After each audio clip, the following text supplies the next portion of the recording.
السيدات والسادة، الضيوف الحضور الكرام، متابعين عبر شاشات ومنصات شبكة الجزيرة الإعلامية، السلام عليكم ورحمة الله وبركاته.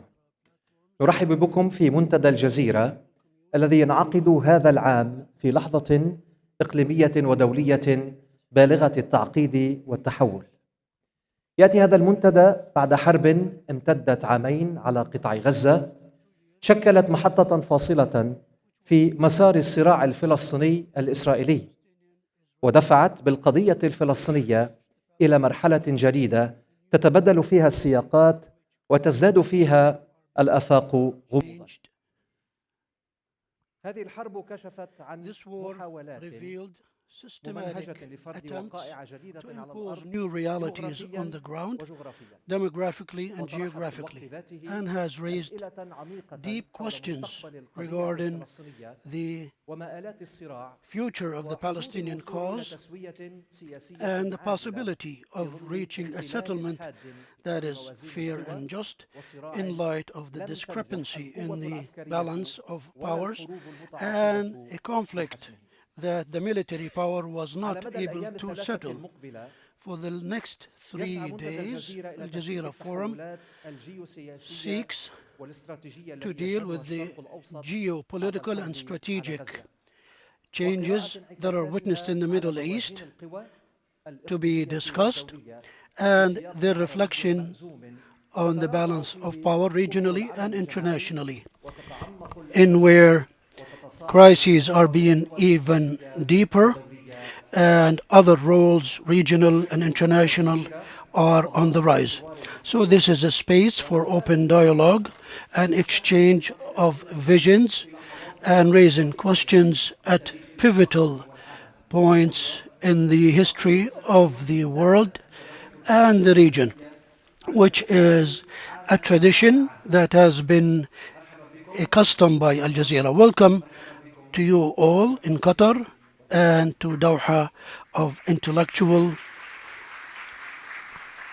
thinking and dialogue. We start with calling His Excellency Sheikh Hamad bin Thamir Al Thani, Chairman of the Board of Directors of Al Jazeera Media Network, to deliver his remarks. You have the floor.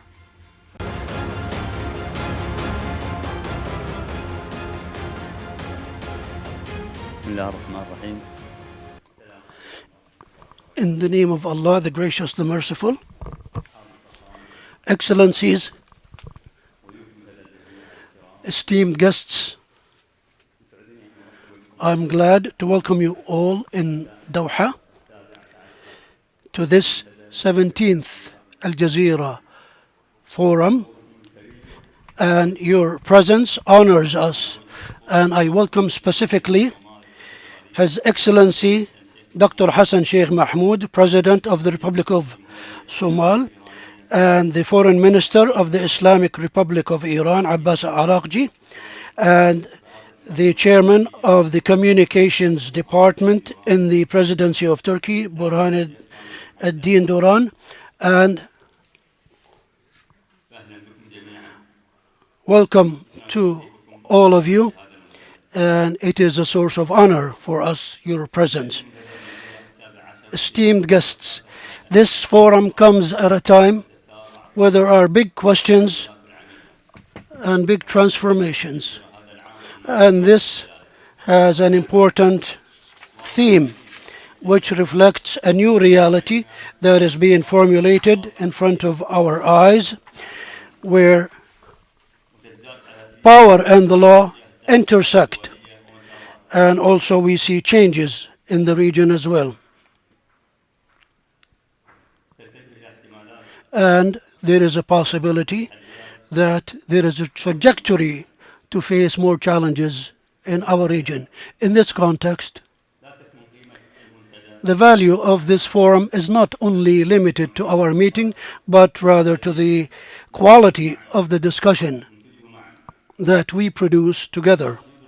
A discussion that realizes that big issues are not contained in a black and white discussion, but rather a critical discussion and analysis and raising questions that bring about more wise decisions in the future.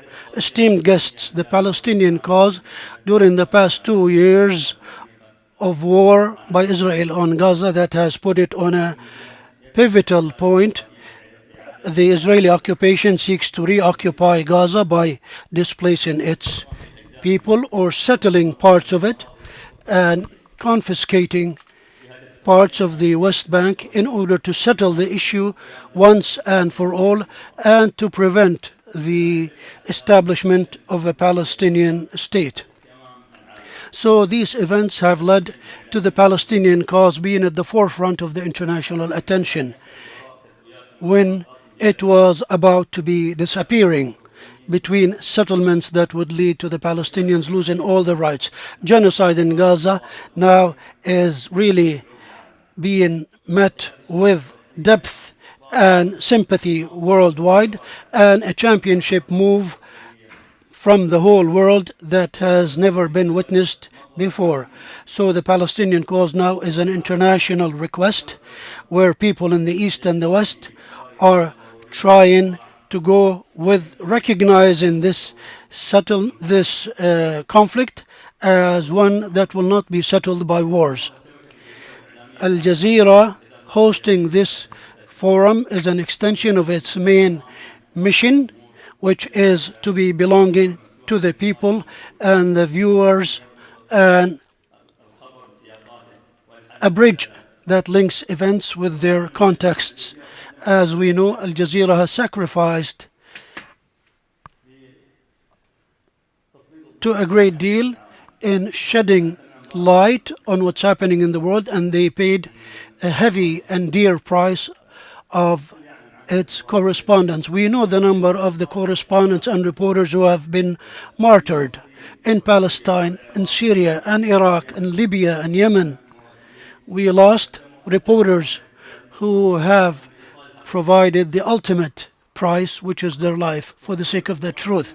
And they were targeted only because they wanted to report the truth to the world. And the last example on that in Gaza is a witness to that. So we remember those martyrs who have put forward and sacrificed their life for the sake of the truth to be reported to the whole world, and Al Jazeera is still going with reporting the truth to the world with its arsenal of great reporters and correspondents seeking to report the whole truth to the world. We know that the media nowadays is facing a real test because there is content and the narrative and the speed and the accuracy. That's why we believe that professionalism is not just a formality, but rather it's the source of trust and the influence and the guaranteeing of the presence that stands the test of time. In conclusion, I thank our guests once again, and I thank those panelists and all colleagues in the network for the effort that they have exerted in order to produce this forum in the way that it deserves, and I'm confident that this will be a space for the exchanging of views, and it will open new windows in order to have common understanding. Thank you. May the peace and blessings of Allah be upon you all. Thank you.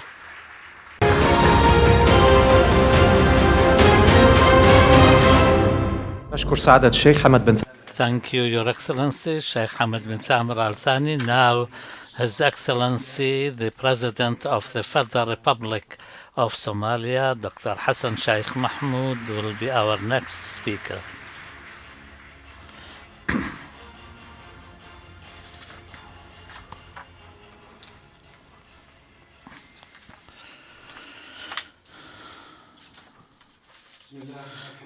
In the name of God, the most merciful, the most compassionate, may the blessings of Allah be upon His Messenger and upon you all, ladies and gentlemen. Your Highnesses, Your Majesties, it's a great honor and privilege to join you all for the 17th Al Jazeera Forum in this beautiful city of Doha, the capital of the brotherly state of Qatar. Indeed, this innovative forum continues to play a major role in the global governance, peace and security, and economic development by bringing the most relevant, knowledgeable stakeholders together in one place to debate the main issues in depth globally. Overall, Al Jazeera Media Network is among the most trusted, viewed media source internationally because of its true commitment to quality journalism, which educates, informs, and most importantly, challenges the dominant narrative by giving all a voice. Congratulations and long may this brave, cutting-edge, and honest journalism continue into the future. The 17th edition of this forum rightly focuses on the major questions raised by the Israel's destructive war on Gaza and the role of the Arab world and all the responsible international stakeholders to bring this horrendous suffering of the Palestinian people to the end. What we have seen in our own eyes happening in Gaza was another level of inhumane engagement in the history of the world. This must remain an international priority despite all other challenges globally, simply because without an equitable, legal, durable solution based on the two-state solution that the world has been advocating for long, it will otherwise be a recurrent misfortune that the world will experience more. This situation will just escalate further, endangering the fragile regional stability and progress. Excellencies, ladies and gentlemen, we are living in a truly turbulent and uncertain times where everything we know is changing rapidly. Some changes are positive, like the advancements in technology, healthcare, and science, while others are very much concerning. Key among the global concerns is the weakening of the established rules based on international order. That order is not intact anymore. That order, which while not completely perfect, guided the world in a positive way. Although it's not completely perfect, but lays out a means through which all nation states can coexist, collaborate, and cooperate amicably. The established international law and diplomatic norms on respecting national sovereignty, territorial integrity, and promoting peace among nations is under threat right now. An experience that the world has passed in a very old times is appearing again. The mighty is right. The institutions we agreed on to safeguard these sacred rules and values after the Second World War, like the United Nations, are under grave threat. Multilateralism as a whole appears to be retreating when it's needed more than ever to assert itself and respond to an existential common challenges which threaten all humanity today. This is a dangerous and not a situation that we can be in for much longer. The world has to wake up and stand against the perpetrators of the international norms. We must reflect, reevaluate, and return to the path of common purpose and agreed universal rules.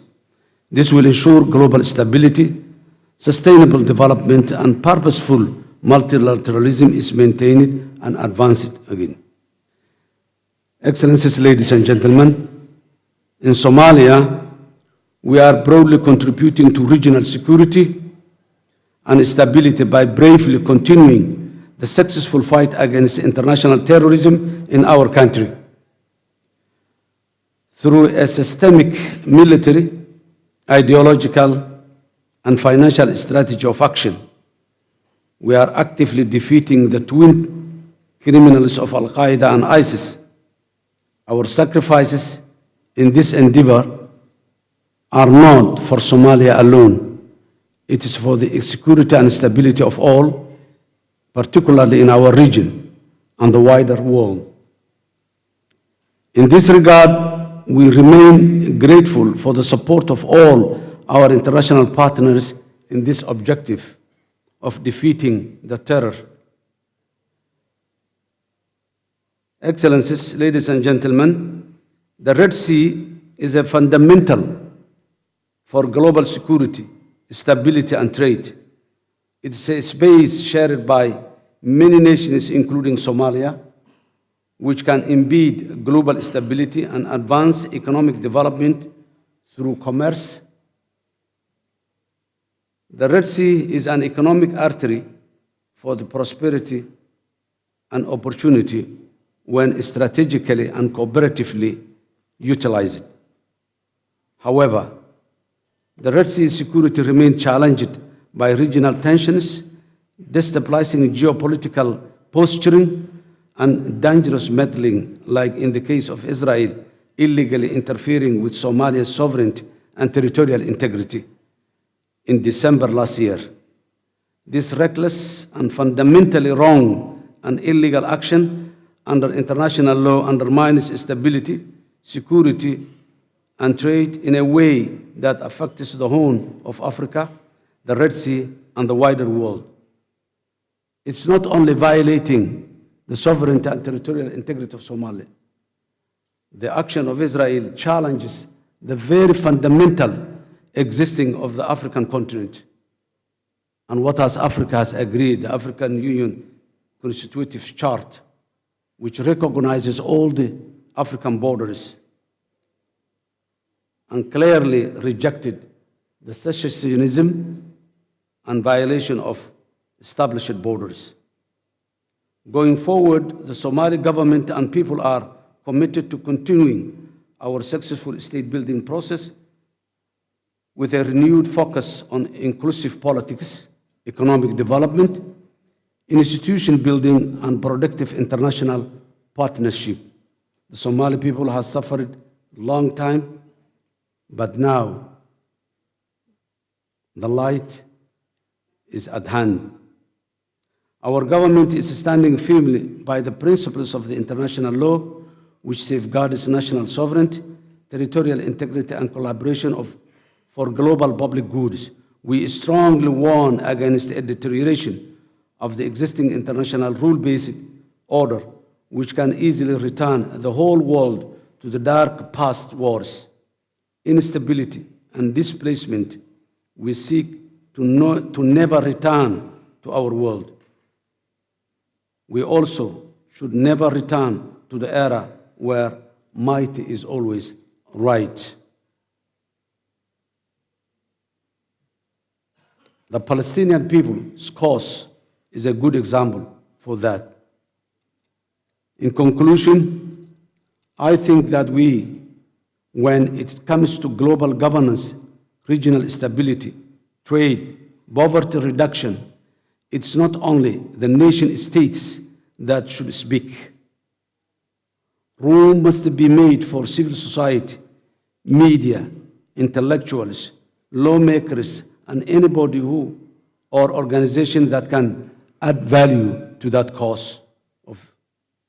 I once again congratulate the Al Jazeera Media Network for organizing this successful forum and wish you all the successful deliberations in the coming days. I thank you all. Thank you.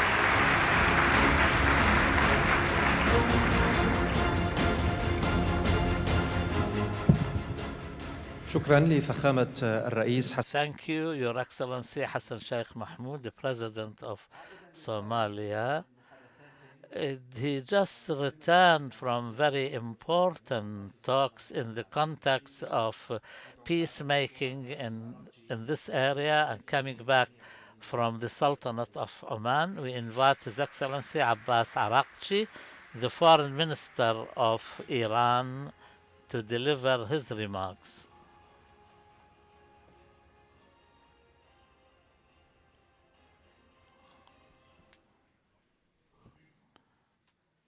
Bismillah ar-Rahman ar-Rahim. Your Excellency Sheikh Hamad bin Samir al-Thani, Excellencies, distinguished colleagues, ladies and gentlemen, Assalamu alaikum wa rahmatullahi wa barakatuh. It's a privilege to address you at this distinguished forum and discuss the profound question of our region, Palestine. Let me begin with the fact that the region has learned through decades of painful experience, and that the world is learning again at a terrible human cost. Palestine is not one issue among many. Palestine is the defining question of justice in West Asia and beyond. It is the strategic and moral compass of our region. It is a test of whether international law has meaning, whether human rights have universal value, and whether global institutions exist to protect the weak or merely to rationalize the power of the strong. For generations, the Palestinian crisis was understood primarily as the consequence of an illegal occupation and the denial of an inalienable right, the right of a people to self-determination. But today, we must recognize that the crisis has moved far beyond the parameters of occupation alone. What we are witnessing in Gaza is not merely war. It is not a conflict between equal parties. It is not an unfortunate byproduct of security measures. It is the deliberate destruction of civilian life on a massive scale. It is genocide. The human cost of Israel's atrocities in Gaza has wounded the conscience of humanity. It has torn open the heart of the Muslim world, and it has also shaken millions beyond it, Christians, Jews, and people of all faiths, who still believe that the life of a child is not a bargaining chip, that starvation is not a weapon, that hospitals are not battlefields, and that the killing of families is not self-defense. Palestine today is not simply a tragedy. It is a mirror held up to the world. It reflects not only the suffering of Palestinians, but also the moral failure of those who had the power to stop this catastrophe and choose instead to justify it, enable it, or normalize it. But Palestine and Gaza is not only a humanitarian crisis. It has become the platform for something larger and more dangerous, an expansionist project pursued under the banner of security. The project has three consequences, each of them profound, each of them alarming. The first consequence is global. The Israeli regime's conduct in Palestine and the impunity granted to it have deeply damaged the international legal order. We must say this clearly. The world is moving toward a condition where international law no longer is respected and governs international relations. What is perhaps most dangerous is the precedent being established that if a state has sufficient political cover and protection, it may bomb civilians, besiege populations, target infrastructures, assassinate individuals across borders, and still demand to be regarded as lawful. This is not merely a Palestinian problem, it is a global problem. We are witnessing not only the tragedy of Palestine, but the transformation of the world into a place where the law is replaced by force. The second consequence is regional. Israel's expansionist project has had a direct and destabilizing impact on the security of all countries in the region. The Israeli regime now openly violates borders. It breaches sovereignties. It assassinates official dignitaries. It conducts terrorist operations. It expands its reach in multiple theaters. And it does so not discreetly, but with a sense of entitlement, because it has learned that international accountability will not come. Let us be candid. If the Gaza issue is settled through destruction and forced displacement, if that becomes the model, then the West Bank will be the next. Annexation will become policy. This is the essence of what has long been called the Greater Israel. The question, therefore, is not whether Israel's actions threaten Palestinians alone. The question is whether the region will accept a future in which borders are temporary, sovereignty is conditional, and security is determined not by law or diplomacy, but by the ambitions of a militarized occupier. The third consequence is structural, and perhaps the most dangerous. Israel's expansionist project requires that neighboring countries be weakened, militarily, technologically, economically, and socially, so that the Israeli regime permanently enjoys the upper hand. Under this project, Israel is free to expand its military arsenal without limits, including weapons of mass destruction that remain outside any inspection regime. Yet, other countries are demanded to disarm. Others are pressured to reduce defensive capacity. Others are punished for scientific progress. Others are sanctioned for building resilience. Nobody should be confused. This is not arms control.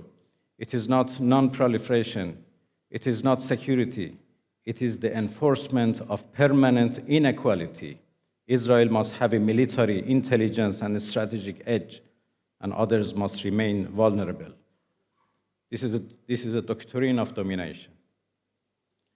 Ladies and gentlemen, this is why the Palestinian question is not only a humanitarian issue, it is a strategic issue.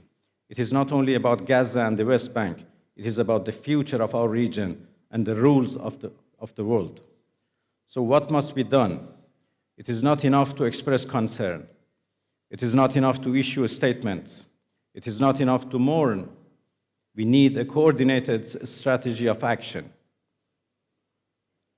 Legal, diplomatic, economic, and security-based, rooted in the principles of international law and collective responsibility. First, the international community must support legal mechanisms without hesitation. Second, there must be consequences for violations. We call for comprehensive and targeted sanctions against Israel, including an immediate arms embargo, the suspension of military and intelligence cooperation, restrictions on officials, and banning trade.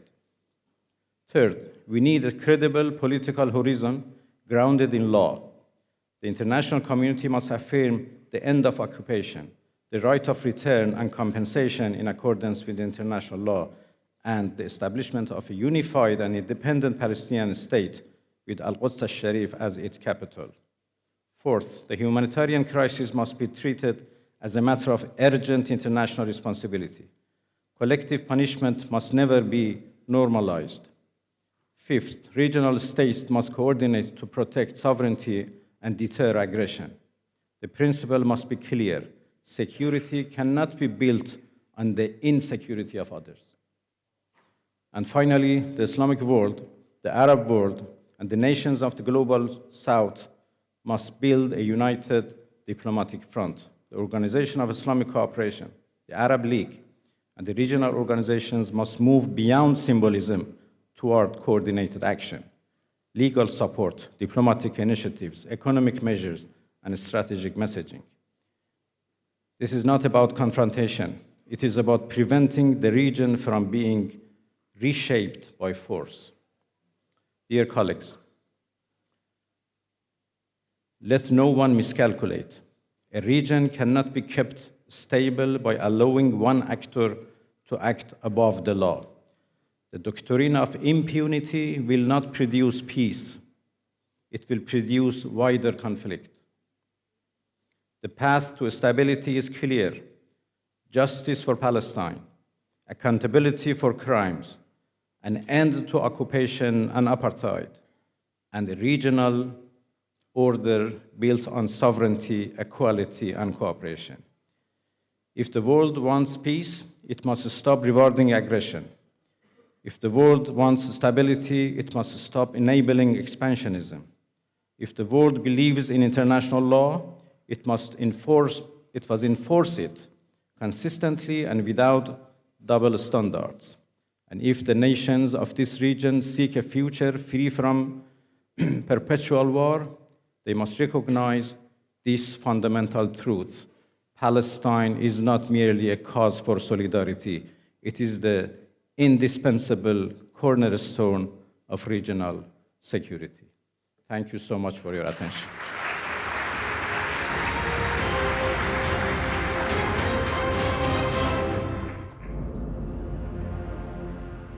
شكرا سعادة الدكتور عباس.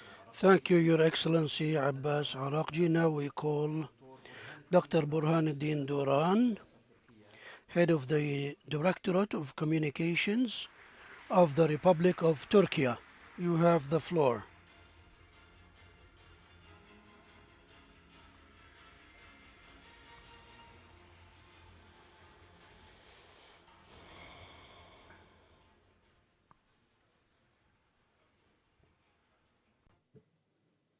Excellencies, distinguished guests, ladies and gentlemen, it's a profound honor to join you at the 17th Al Jazeera Forum at a moment when our region and our world stand at a historic crossroads. I extend my deepest gratitude to the organizers, partners, and all participants for organizing this timely forum. We are gathered in Doha to address one of the defining questions of our time, the Palestinian cause and the regional balance of power in the context of an emerging multipolar world. This theme compels us to confront not only the devastating realities, Israeli genocide in Gaza, but also the deeper transformation of the international system itself. Dear participants, for more than 2 decades, we have been told that the world is in transition, that we are moving from one global order to another. Today, that narrative is no longer sufficient. The world is not just transitioning, it has already transitioned. We are living through the consequences of a historic rupture. The assumptions that once structured the post-war international system have fractured. Norms that define the limits of acceptable behavior have weakened. Pandemics have exposed the fragility of global governance. Genocide, in the case of Israeli genocide, has returned to the center of international politics, not as an exception, but as a tolerated reality. International institutions designed to prevent these strategies failed publicly, repeatedly, and structurally. As we move into 2026, international system is characterized by fragmentation, competition, and institutional fatigue. Great power rivalry increasingly dominates global agendas. In this environment, uncertainty is now structural reality. What fundamentally distinguishes our era is the full integration of information warfare into the logic of conflict itself. Wars are no longer confined to physical battlefields. They are fought through narratives, digital platforms, and perception management. Technology companies, platform owners, and algorithm designers have emerged as powerful non-state actors capable of shaping political outcomes without democratic accountability. Algorithm control has introduced a new form of domination. It determines what is visible, what is credible, and what disappears. At this point, we must confront a fundamental question. What principle can generate order when hierarchy breaks down, institutions weaken, and power fragments? The answer is justice, not just as a moral aspiration, but as an organizing principle of political order. Justice produces legitimacy. Where justice exists, order is internalized rather than imposed. But justice cannot exist without truth, and truth cannot survive without conditions that protect it. Our region carries a civilizational legacy that binds truth and justice together. From Al-Farabi to Ibn Khaldun, our intellectual tradition teaches us that civilizations endure not through domination, but through legitimacy, cohesion, and moral purpose. Distinguished guests, the Middle East today is experiencing multiple and overlapping crises. The center of gravity is shifting. Influence today is no longer measured solely in military terms. It is defined by economic capacity, diplomatic networks, reconstruction leverage, and coalition-building ability. Secondly, the boundaries between security and humanitarian domains have collapsed. Humanitarian crises are no longer merely accompany wars, they shape strategic outcomes. Third, while regional actors now possess unprecedented diplomatic and economic capacity, coordination remains the central challenge. Without collective action, individual power cannot generate durable stability. Fourth, the day after has become as strategic as the war itself. Gaza and Syria reminds us that wars are not concluded by ceasefires alone, but by governance arrangements, reconstruction frameworks, and political pathways. In this critical juncture, Turkey's vision is anchored in the principle of regional ownership, a strategic framework that prioritizes local agency, operationalizes regional diplomacy, and strengthens collective capacity. As you all know, regional problems demand regional solutions. Our region now stands at such a juncture that either it resolves its internal fractures through cooperation, justice, and shared responsibility, or it turns inward, competing, fragmenting, and exporting instability outward. If regional actors fail to manage their own conflicts, they do not remain local. They become fuel for global anarchy. In this sense, our region is no longer just affected by the crisis of the international system. It is positioned to either mitigate that crisis or deepen it. Esteemed guests, there is no doubt that our region is facing precisely such conditions in resulting an unprecedented wave of insecurity. This insecurity spans military conflict, humanitarian catastrophe, economic pressure, information warfare, and political polarization. In Gaza, this wave of insecurity is visible in its starkest form: mass devastation, deep trauma, genocide, and humanitarian collapse. In this context, regional and Gulf actors possess decisively tools: diplomatic leverage, reconstruction capacity, mediation channels, and consensus-building authority. I believe that we must unite around two absolute non-negotiables: bringing this war to an end and preventing any form of displacement. Second, we must actively shape the day after by putting forward credible governance frameworks, rather than having a vacuum that could easily be filled by destabilizing agendas. Third, we must ensure that reconstruction is firmly linked to political viability, effective protection mechanisms, and lasting stability. As Turkey, we have taken a series of concrete steps to ensure that our region contributes to global stability in peace and security in this new era. And we invite all countries in the region to share in this common responsibility. Our core conviction is that stability can only be achieved through inclusive cooperation, mutual trust, and collective wisdom. We have taken significant initiatives to establish the mechanisms needed to resolve all disputes and disagreements in our region through dialogue and diplomacy. From the normalization process between Azerbaijan and Armenia to relations between Somalia and Ethiopia, from the grain corridor agreement implemented between Ukraine and Russia to the facilitating role we assumed during the recent Iran crisis. All of the examples are manifesting this initiative. At a time when the world is becoming increasingly complex, we are encouraging the formation of an inclusive and sustainable regional security architecture. We believe this architecture must not only be capable of producing solutions to inter-regional challenges, but also of building a shared capacity to respond to threats originating beyond the region. In addition, we are devoting sustained effort to the recovery, reconstruction, and rebuilding of countries that have suffered profound devastation due to civil wars.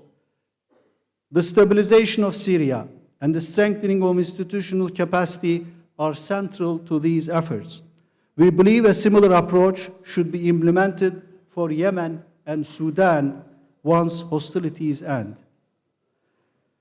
Moreover, to ensure these initiatives yield lasting and effective outcomes, we attach particular importance to institutionalization and continue to advance these efforts through various initiatives and multilateral platforms. Also, we are contributing to the establishment of diverse cooperation mechanisms to address the new wave of risks and insecurities in our region. Through all these efforts, we aim to build an information, knowledge, and diplomacy ecosystem of our own. We want this ecosystem to reflect the realities of our region, foster collective wisdom, and contribute to the emergence of a more balanced global order. Finally, we will continue our work with determination both in bilateral and multilateral engagements and in comparable international forums to develop a shared language for peace and stability. Dear friends, for too long, this region has been narrated by others, framed through crisis, fear, and Orientalism. That era must now end. Narrative is power. Whoever defines meaning shapes order. Our region must reclaim authorship of its own story. Of course, not to mythologize itself, but to articulate with clarity and confidence its civilizational mission in this moment of global rupture. This is why Türkiye's call under the leadership of President Recep Tayyip Erdogan that a fairer world is possible resonates so deeply. It is not merely a declaration of hope, it's a strategic horizon, a conviction that justice must consciously construct it. Ladies and gentlemen, before I conclude my remarks, allow me to emphasize one final point. The world has already changed. The responsibility before us is to ensure that it changes in the right direction.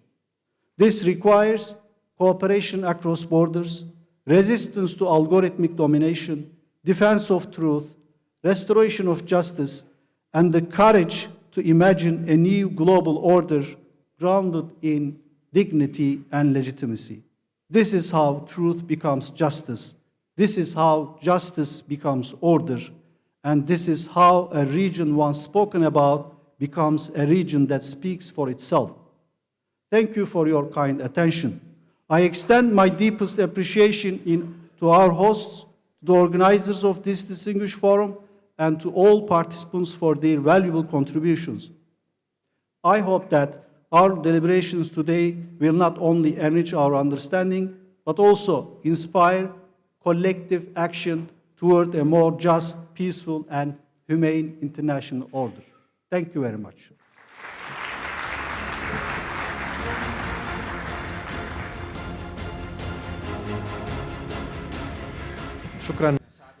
Thank you, Your Excellency Burhanettin Duran, for your remarks. Once again, welcome to all of you to Al Jazeera Forum. Now we take a break for 15 minutes, then we resume the first session of this forum. Thank you.